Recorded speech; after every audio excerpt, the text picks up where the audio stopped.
Good morning, everyone. I'm Poonam Maneja from ESSC student.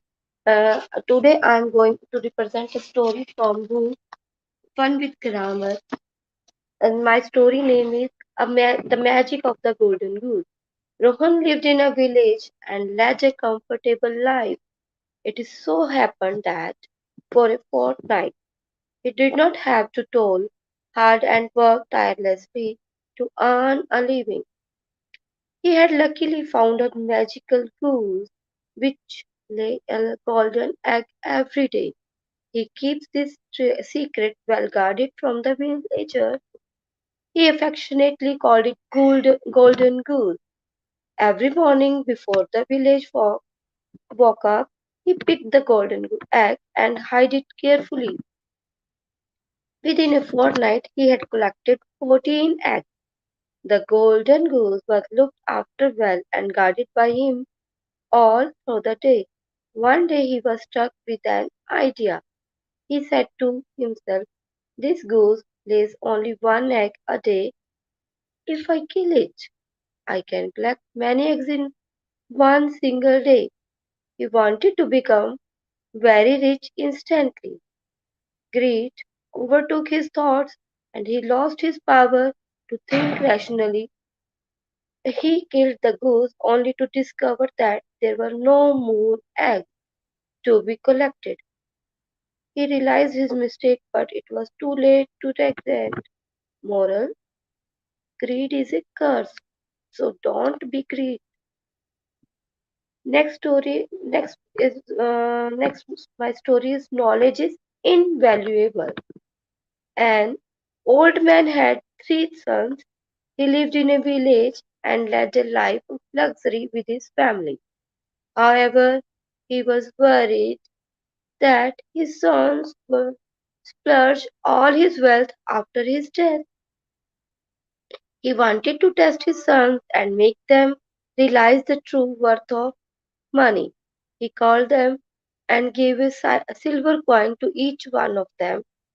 He told them to invest it in such a way that it would fill a big room and ensure a bright, secure future for them. The three sons set out on the mission. The eldest son, Hari, bought sack of cotton, wool, and keep it in a store. He planned to sell it when the price rose and make a good profit. The middle one, Ram, bought hay to feed the cattle for months to come.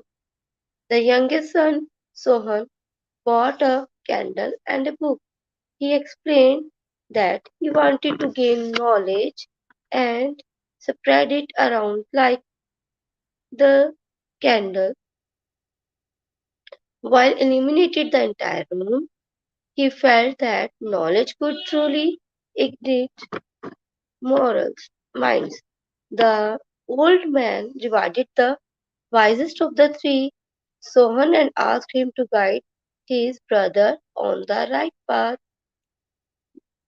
So, moral of the story is always knowledge is our valuable. So, next story is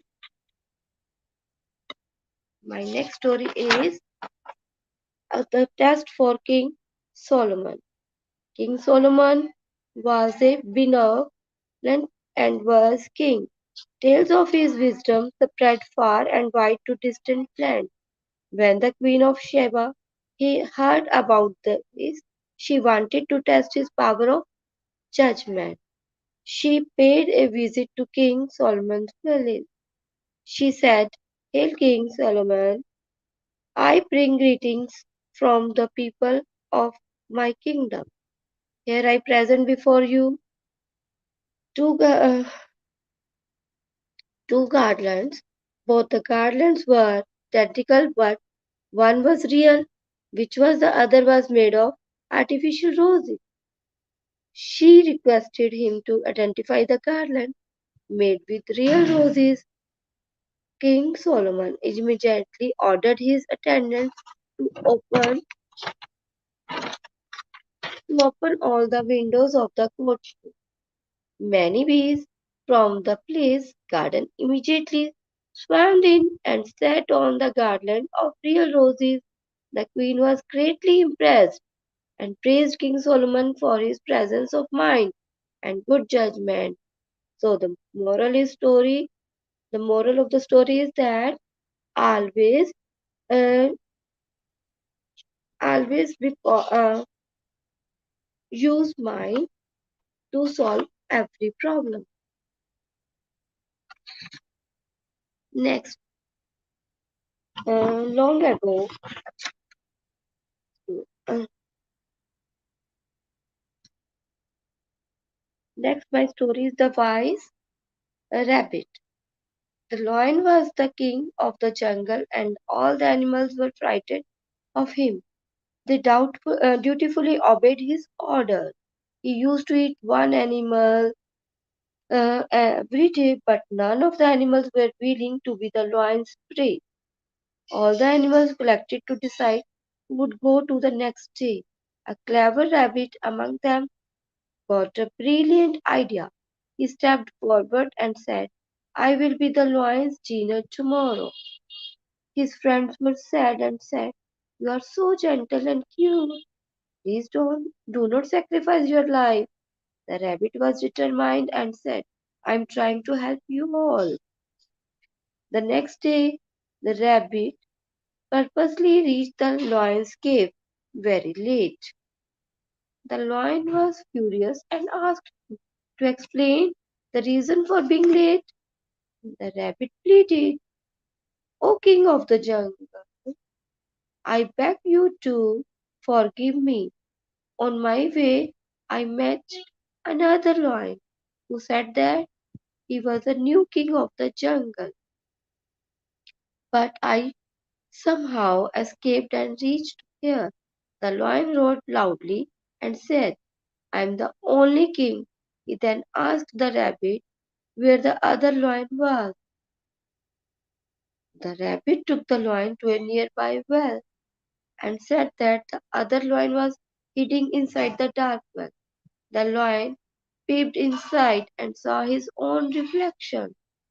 He thought that it was his enemy. The foolish lion jumped into the well and to kill his enemy but bad. The rabbit said to his friend, intelligence is strength. So the moral of the story is intelligence is strength. Now, another story is Queen of Sultanpur. Long ago, the Queen of Sultanpur was worried because the people of her kingdom were irresponsible, haughty, and lazy. They always blamed the government for not maintaining the cleanliness of the towns and villages. The queen decided to teach them a lesson, and a big box of trash kept in the middle of the road. The village priest went round the box and said, what a horrible sight! Look at the flies. I am always busy praying to God all days long, and this work is not for me. A merchant did the same and said, nobody should touch the box. I have servants to do such things. A wealthy woman came by, frowned, and said aloud, I will go round it. Soon a warrior from the queen's army came along and said, it stinks. I am soldier, and I better not dirty my hands during doing such petty jobs. All the passerby blamed the government for not performing its duty uh, well, but none well even close to it. The queen was very disappointed and ordered the trash bin to be removed. When the box was opened, the people were surprised to see that right at the top was a big box of jewels and silver coins. The queen said that it was a mean to be a reward for the one who would remove the rubbish and fulfill his responsibility as a dutiful citizen. People realized their mistake, but it was too late. The queen said, "Be the change you want to see around you." Thank you, everyone.